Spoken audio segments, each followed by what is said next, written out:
എല്ലാവർക്കും നമസ്കാരം. കഴിഞ്ഞ ദിവസം നമ്മുടെ Puzhakkal block panchayat cricket tournament നമ്മുടെ IAS ചിറ്റിലപ്പള്ളി കോളേജിൽ വെച്ച് നടക്കുകയുണ്ടായി. അവിടെ കൈപ്പറമ്പ് ഗ്രാമപഞ്ചായത്ത് വിജയിച്ചു.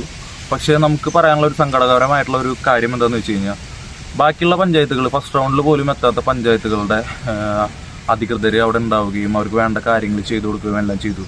നമ്മളെ സംബന്ധിച്ചിടത്തോളം കൈപ്പറമ്പ് ഗ്രാമപഞ്ചായത്തിന്റെ ഒരാൾ പോലും അവിടെ ഉണ്ടായിരുന്നില്ല എന്ന് മാത്രമല്ല, വെള്ളം കൊടുന്നവരൻ പോലും ഒരാൾ ഉണ്ടായിരുന്നില്ലേ.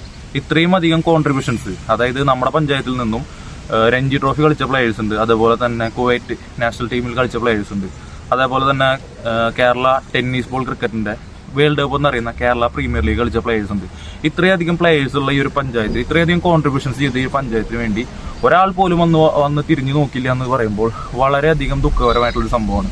പിന്നെ അതുപോലെ തന്നെ ഫസ്റ്റ് റൗണ്ടിൽ പോലും എത്താത്ത പഞ്ചായത്തുകൾക്ക് വേണ്ടി അവരുടെ പഞ്ചായത്തുകൾ ജേഴ്സി പല കാര്യങ്ങളും അവർക്ക് വേണ്ട എല്ലാ കാര്യങ്ങളും, ഭക്ഷണം അടക്കമുള്ള പല കാര്യങ്ങളും അവിടെ എത്തിച്ചു കൊടുത്തിട്ടുണ്ടായിരുന്നു. പക്ഷെ നമ്മളെ സംബന്ധിച്ചിടത്തോളം നമുക്ക് അതൊന്നും ഉണ്ടായില്ല എന്ന് മാത്രമല്ല, നമ്മൾ ഇത്രയും കാര്യങ്ങൾ പഞ്ചായത്തിന് വേണ്ടി, അതായത് നമ്മളൊരു ദിവസം ഫുള്ള് രാവിലെ തൊട്ട് വൈകുന്നേരം വരെ ചോര നീരാക്കി കളിച്ചിട്ട് നമുക്ക് ഒരു ഹെൽപ്പിന് പോലും ഒരാളുണ്ടായിരുന്നില്ല എന്നുള്ളത് വളരെയധികം എന്താ പറയുക, സങ്കടമുള്ളൊരു സംഭവമാണ്.